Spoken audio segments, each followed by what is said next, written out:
Então nós vamos fazer nossa correção das questões 16 a 30, questões de história, desse segundo bimestre. Lembrando que as questões do 16 a 30 estão dentro dos temas que nós trabalhamos no bimestre, que foram a Era Vargas, o imperialismo que antecedeu a Primeira Guerra Mundial, a Revolução Russa, que acontece dentro, ou melhor, no fim da Primeira Guerra Mundial, e o que aconteceu depois da Primeira Guerra Mundial, que depois vai gerar a Segunda Guerra. Bom, então, primeiramente, o nosso tema, a gente iniciou o bimestre falando sobre a Era Vargas. Vargas, ele vai assumir, através da Revolução de 30, o governo no Brasil, onde ele vai acabar com as oligarquias do poder. O que eram as oligarquias? Aqueles grupos, aquelas famílias de fazendeiros que estavam governando o Brasil. Ou seja, Vargas vai, ajudado pelos militares, a assumir o poder, passar a governar num governo provisório. Ele vai ser, já desde o início, ter um ar de autoritarismo. Por quê? Porque ele vai tirar todos os governadores e colocar os interventores. Por exemplo, em Goiás ele coloca Pedro Ludovico, que é o que vai iniciar a construção de Goiânia, por exemplo. E depois, um governo constitucional, depois de muita pressão, a Revolução Paulista. E também nós vamos ter um governo ditatorial. O governo ditatorial de Getúlio Vargas, onde de fato, através do controle da mídia, por exemplo, ele vai conseguir um populismo muito grande.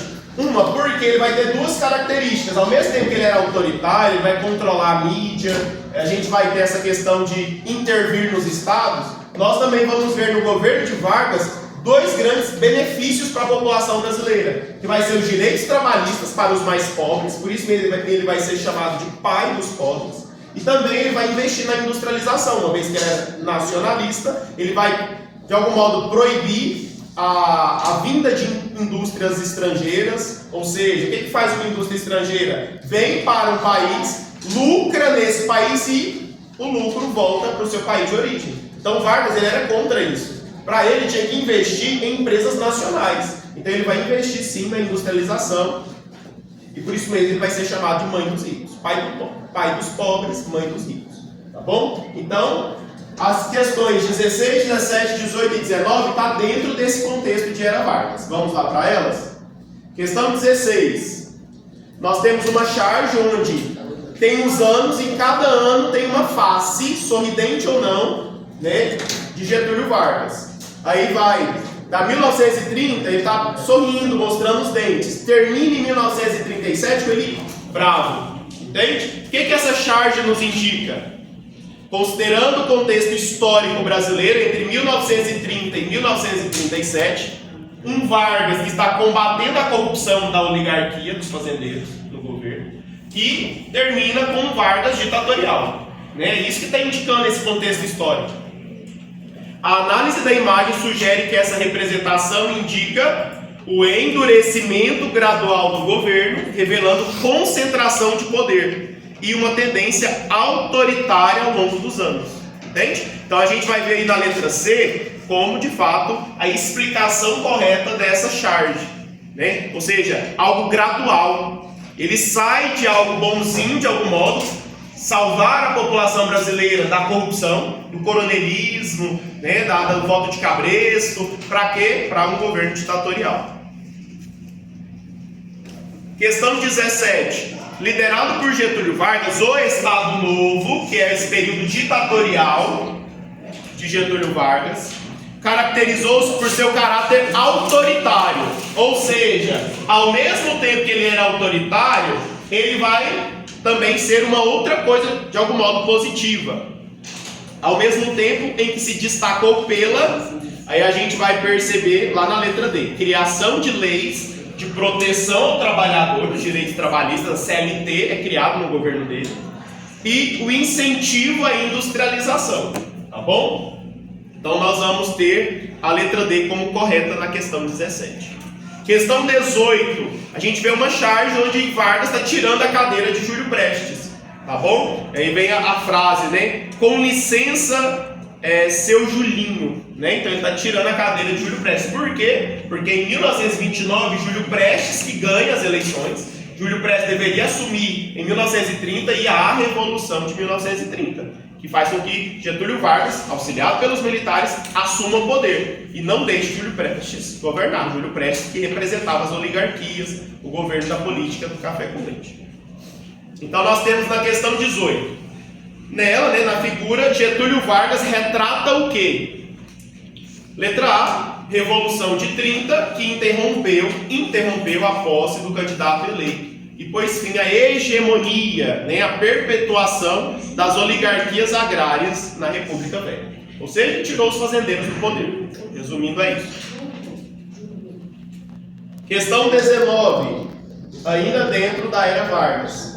Aqui fala da cidade de Goiânia, tá bom? Porque no governo de Getúlio Vargas vai se intensificar ou se incentivar a povoação do interior do Brasil, tá bom? Que vai ser até chamado de a Marcha para o Oeste. Ou seja, você sai do litoral brasileiro e tenta trazer mais população para o interior do Brasil. Lembrando que nesse período a capital do Brasil é Rio de Janeiro. Então toda a movimentação política industrial do Brasil se dava no litoral. Então o que Vargas vai querer? Vai querer também integralizar as regiões do Brasil. Entende? Ele vai querer trazer mais gente para o interior do Brasil. Para que essas regiões a oeste, norte do Brasil, centro-oeste no caso aqui, seja mais povoada e tenha uma maior integração nacional. Né? Porque imagina, era uma terra ou uma região despovoada. A densidade demográfica nesse período era muito pouca aqui. Né? Então, por isso mesmo, a gente tinha uma característica muito rural ainda desse território a oeste do Brasil. Então, a fundação de Goiânia e a marcha para o oeste tinha qual objetivo? Qual o objetivo principal disso? Imagina comigo, você está construindo uma capital. A marcha para o oeste, você está trazendo pessoas para uma região não povoada do Brasil. Qual é o objetivo disso? Né? Então, letra B, promover a integração do interior do Brasil, que é o oeste brasileiro. Tá bom? Ao projeto de modernização estatal, simbolizando a ruptura com o passado colonial. Tá bom? Então, letra B responde a questão 19 aí. Agora, a partir da questão 20 aqui, nós entramos já no contexto da Primeira Guerra. Só o que antecede a Primeira Guerra Mundial? Ó a conversa. É ouvir.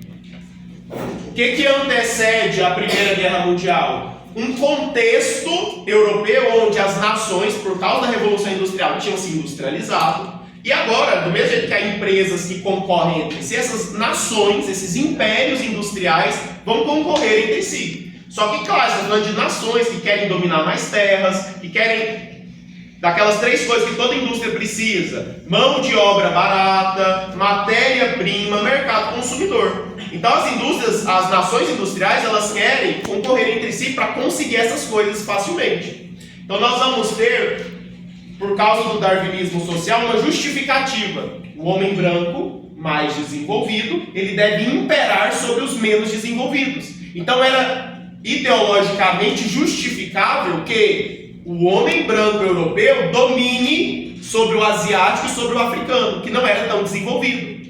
E na visão preconceituosa da época, a gente vai chamar o eurocentrismo ali, o etnocentrismo, vai até mesmo ver essas populações africanas e asiáticas como selvagens, como não desenvolvidas. Entende? Ou seja, a missão do homem branco, ele tem uma missão, ele tem um fardo a carregar. A missão do homem branco é levar desenvolvimento a essas nações, que é o que eles vão definir como civilização. A gente precisa civilizar esses povos selvagens, entende? Bárbaros. Então, por causa disso, o homem branco europeu, ele deve dominar o homem mais subdesenvolvido, que é o africano e o asiático. Por isso mesmo, há uma nova colonização. Colonização da África e colonização da Ásia. Tá bom? E nessa tentativa de colonizar, nesse êxito de colonizar, de fato dominar, de algum modo extrair riquezas desses territórios, nós vamos ter a Conferência de Berlim, onde as nações europeias se reúnem lá na Europa e dividem a África.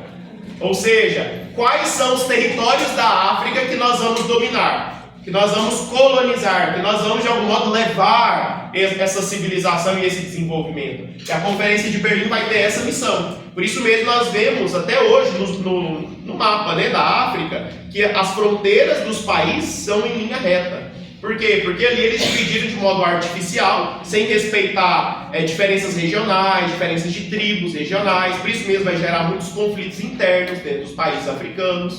Por quê? Porque simplesmente os europeus dividem e dominam a África a seu bem querer, tá bom? Sem respeitar o domínio local, digamos assim, a organização local.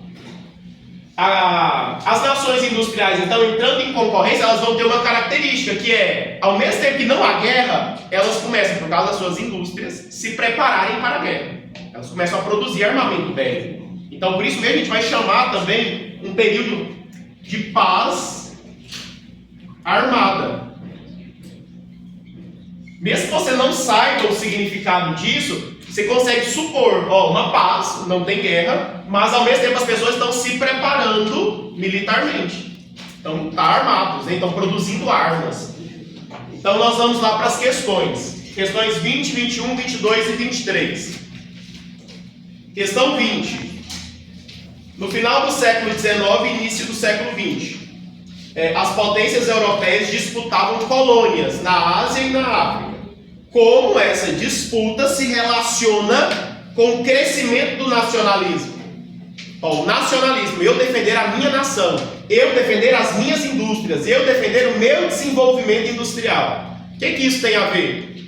Essa disputa nesse contexto aí antes da Primeira Guerra aumentou as rivalidades, fortalecendo o nacionalismo e a formação de alianças militares. Lembra que a Tríplice Aliança e a Tríplice Entente, elas se formaram antes da Primeira Guerra Mundial? Ou seja, num período onde não tinha guerra, elas já estavam de algum modo se preparando com armas, mas também com alianças militares.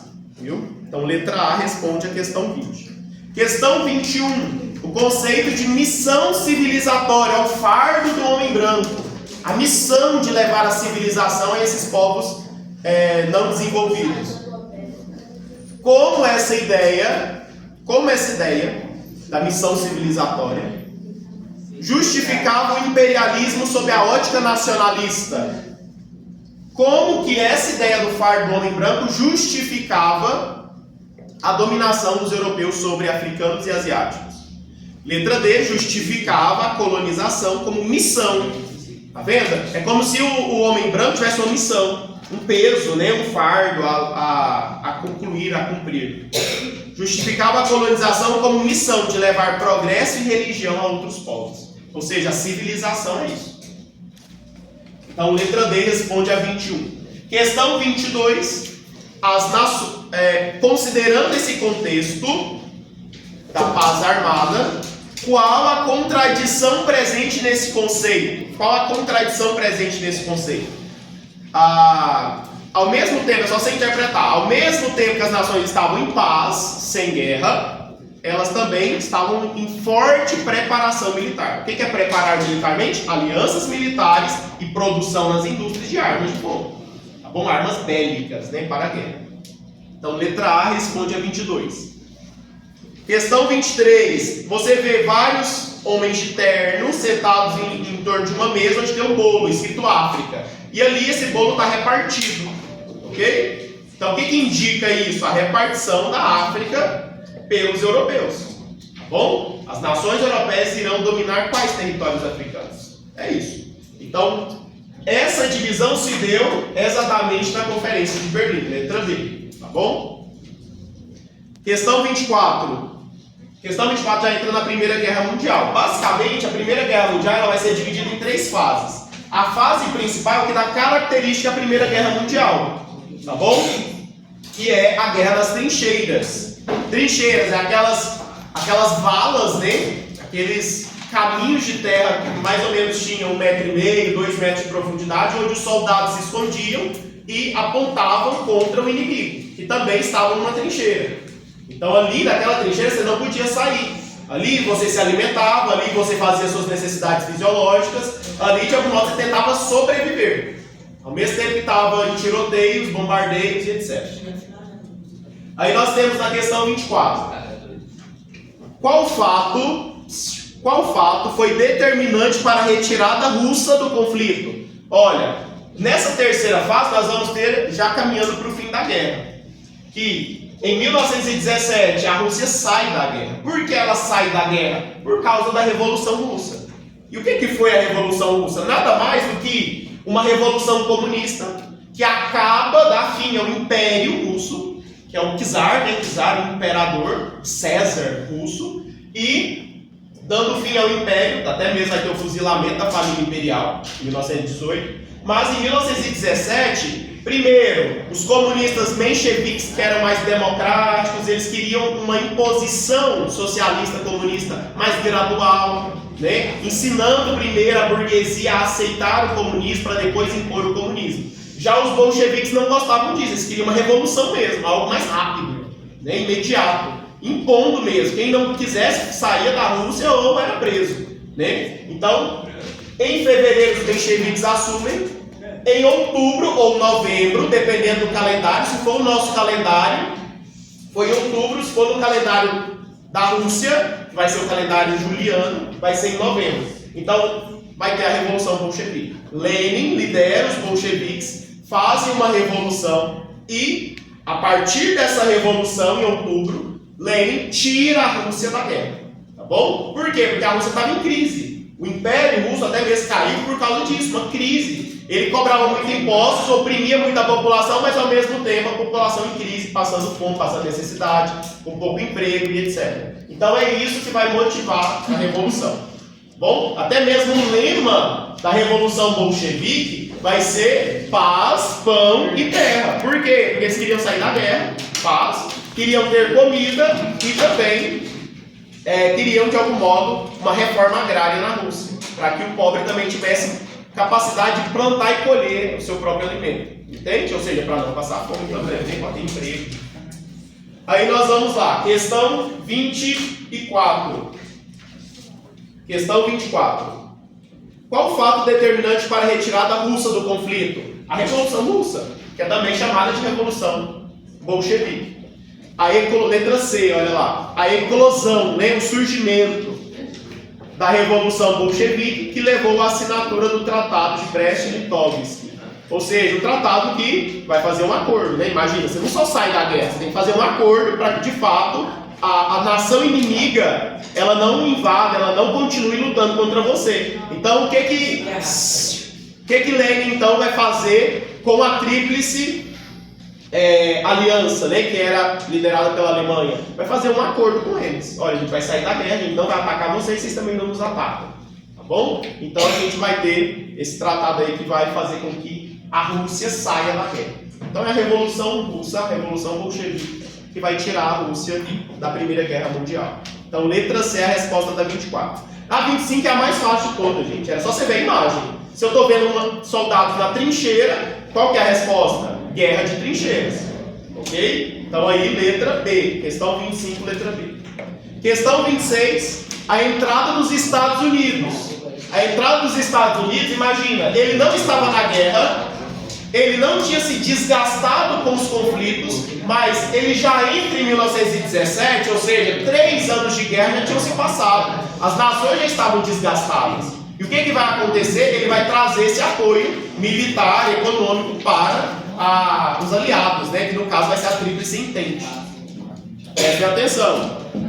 Então o que nós vamos ter aí? A análise do texto e do contexto histórico, a entrada dos Estados Unidos, permite concluir que a reconfiguração das forças em conflitos naquele ano foi determinada pelo quê? Letra D. Mudança na correlação de forças, em que o fôlego econômico e militar estadunidense compensou a retirada russa. Os russos saem da guerra, mas ao mesmo tempo os Estados Unidos entram para compensar. Entende? Então, letra D é a resposta da 26. D ou D? D de dado. D de dado.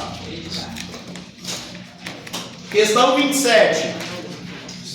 A ruptura política e social promovida por esse movimento, ou seja, que movimento? A Revolução Russa. Né? Representou o quê? Representou a primeira experiência prática, ou seja, o comunismo até esse momento, ele não tinha alcançado o governo de um país. ele ainda era movimentos sociais. Ele não tinha alcançado a política de uma nação. A Revolução Russa ela vai ter o seu feito, né, a sua marca histórica por causa disso, que é a primeira vez que um governo se torna socialista comunista, tá bom?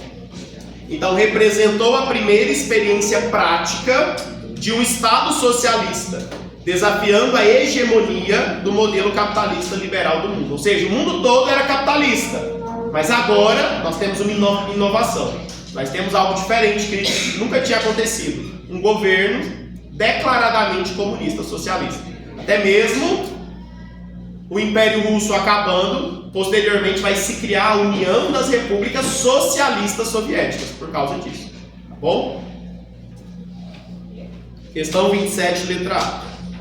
Questão 28. O que você lê na charge? Paz, pão, terra. Ok? Então, o que essa paz indica para nós? Nós vamos ter lá na letra D.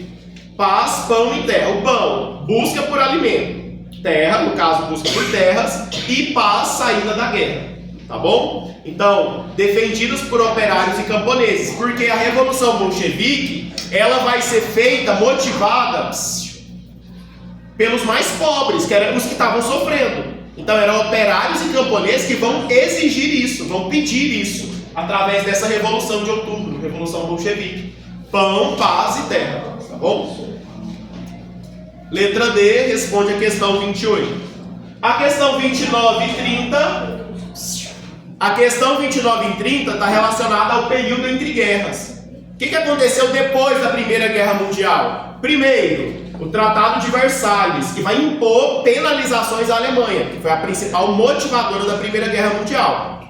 Ou seja, a partir disso, as nações europeias vão começar a se reconstruir. Acabou a Primeira Guerra Mundial, elas se reconstroem. Mas se reconstroem apoiadas nos Estados Unidos. Os Estados Unidos vai estar dando empréstimos, os Estados Unidos vai estar vendendo produtos industriais. O que isso vai fazer nos Estados Unidos? Ele começa a aumentar sua produção industrial e a qualidade de vida da classe média, da classe alta nos Estados Unidos vai se elevar muito.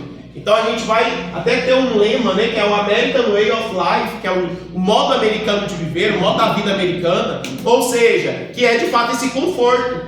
Ter dinheiro para você de fato comprar inovações, eletrodomésticos que começam a chegar nos lares, você tem facilidade de empréstimos, as empresas aumentando os lucros, começam a receber mais investimento na Bolsa de Valores, e é isso que vai fazer com que os Estados Unidos melhorem muito sua qualidade de vida. O mundo, de algum modo, vê os Estados Unidos como um exemplo. Todos querem chegar nessa qualidade de vida americana, tá bom? Só que em 1929, as empresas continuam produzindo muito, mas a Europa, de algum modo, já se reconstruiu e diminui a compra desses produtos americanos. Porque a Europa já começa a produzir seus próprios produtos, o que faz com que as empresas americanas comecem a falir, começam a produzir demais e não vende, gastou produzindo e não lucrou vendendo, entende? Ou seja, inicia-se uma crise nos Estados Unidos, chamada de crise de 1929, ou chamada também de crise de superprodução, a quebra da Bolsa de Valores de Nova York, que é o crash, né? A quebra da Bolsa de Valores de Nova York. Iniciando nos Estados Unidos, os países europeus que estavam apoiados nos Estados Unidos sentem a crise.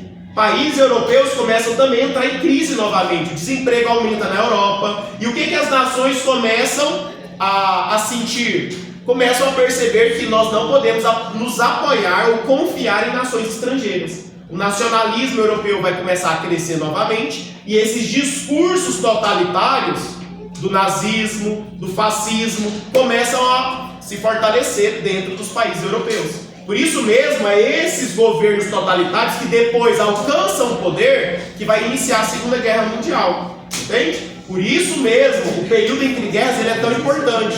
Porque ele nos explica porque da Primeira Guerra Mundial nós tivemos uma Segunda Guerra Mundial. Por que não ficou somente como a Grande Guerra? Porque teve a Primeira e a Segunda. Por causa disso, desse contexto histórico aqui do entre guerras. Tá bom? Então vamos lá para as duas últimas questões. Questão 29 vem falar do New Deal. O que foi o novo acordo nos Estados Unidos? Depois que aconteceu a crise de 29, que vai gerar uma crise mundial, por isso mesmo chamada de a Grande Depressão, o governo de Roosevelt nos Estados Unidos vai começar um acordo ali para quê? Para recuperação econômica. Porque foi uma crise muito difícil de se superar. Ou seja, o novo acordo nada mais é do que mudanças no controle econômico do governo americano. Para quê? Para a recuperação da crise. Antes, as empresas podiam produzir livremente, não tinham nenhuma fiscalização ou controle rígido do Estado, do governo americano. Agora, com o New Deal, a gente vai ter a intervenção do Estado na economia. O Estado sim vai cobrar impostos para dar assistência social às populações mais pobres. O governo de algum modo vai fiscalizar essas empresas, o que se produz, como se produz, tá bom? Então, o que o New Deal vai fazer? Ele vai acabar com o liberalismo e de algum modo fazer um novo liberalismo, neoliberalismo, que é o Estado intervir na economia sim, não deixar as empresas livres. Então nós temos como resposta aí desse projeto do New Deal a característica principal de intervenção do Estado, letra C.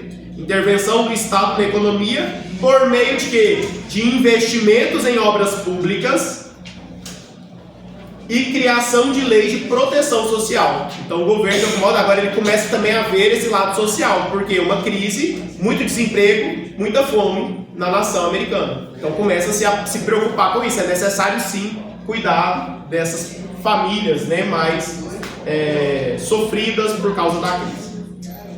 No item 30, o que você vê na imagem? Você vê uma família feliz, você vê vários eletrodomésticos representados nessa imagem e basicamente você vê o consumismo, ok?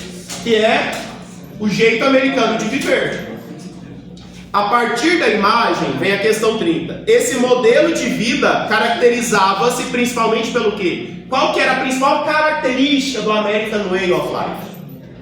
Nós vamos ter aí a valorização do consumo de bens, da produção em massa e da ideia de prosperidade individual. Ou seja, o indivíduo, ele consegue comprar facilmente, ele consegue investir em bolsa de ações, bolsa de valores. O indivíduo, ele consegue ter uma qualidade de vida, ele consegue cuidar melhor da sua família, através do quê? Do consumismo. É fácil comprar. Entende? É fácil pegar um empréstimo no banco, é fácil comprar uma casa. Ou seja, a vida americana é muito feliz, como está representado aí. Tá bom? Por isso mesmo essa valorização do consumismo. Ok? Então, letra D responde a questão 30.